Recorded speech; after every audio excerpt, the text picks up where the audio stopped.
একটি জঙ্গলে একটি শিয়াল একটি কচ্ছপ থাকতো। তাদের ভেতরে ছিল বেশ বন্ধুত্ব। সুখে দুঃখে তারা সবাই একে অপরের পাশে থাকতো। এমনই একদিন তারা খোশ গল্প করার সময় একটি বাঘ এসে কচ্ছপকে ধরে ফেললো এবং শিয়াল দৌড় মারলো। কচ্ছপ তো পালাতে পারলো না। তখন কচ্ছপ বলতে লাগলো, বাঁচাও বাঁচাও বাঁচাও। ওপাশ থেকে শিয়াল বলল, বাঘ মামা ছেড়ো না, কচ্ছপের মাংস খুব মিষ্টি সুস্বাদু। তখন বাঘ বলল, যা, ওটা তো ফক্সে গেল ভাগ্নে, কি করে খায়?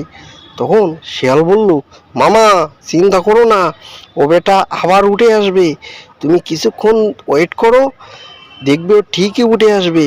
আমি ততক্ষণে বউয়ের কাছে গিয়ে সরিষাল নিয়ে নাকে তেল দিয়ে ঘুমাই, তুমি ততক্ষণ কচ্ছপের অপেক্ষায় বসে থাকো, ও বেটা উঠলে ওকে যেন ছেড়ো না।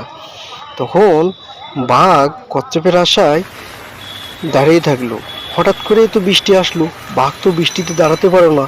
আর তখন বলতে লাগলো, বেটা শিয়াল, তোর জন্য আজ কচ্ছপ হাতছাড়া হলো, তোকে যদি পাই তোকেই খাবো, তোকেই দিয়ে পেটের আরাম করবো।